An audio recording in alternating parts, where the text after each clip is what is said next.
Dummy variable trap. Last time we learned how to create dummy variables to replace our categorical predictor state in the model. We also discussed that you can never include both dummy variables at the same time. In our example, we omitted the California dummy.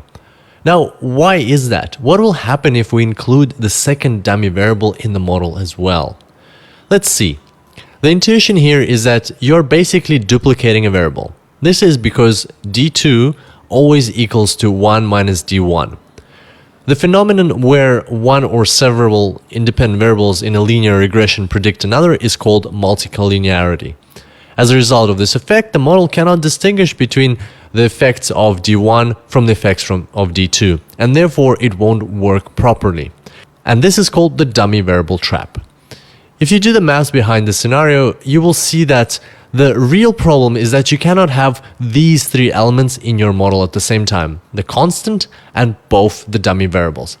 I will leave it up to you to figure this one out on your own, and let me know if you have any trouble. I'll definitely help you out. So to sum up, whenever you're building a model, always omit one dummy variable. And this applies irrespective of the number of dummy variables there are in that specific dummy set.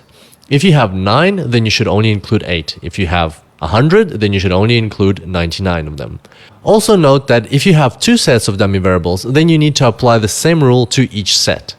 For instance, we could have had a column which specifies the industry in which the companies operate. To build the model in that case, we would have had to perform exactly the same steps and create another set of dummy variables specifically for that column. And then we would include all but one of those dummy variables in our actual model. I hope this explanation was useful and you will never fall victim of the dummy variable trap in your modeling. Next time we're going to cover the different ways you can build a model. We will learn all about backward elimination, forward selection, stepwise regression, and much more. It's going to be an exciting tutorial and I look forward to seeing you then.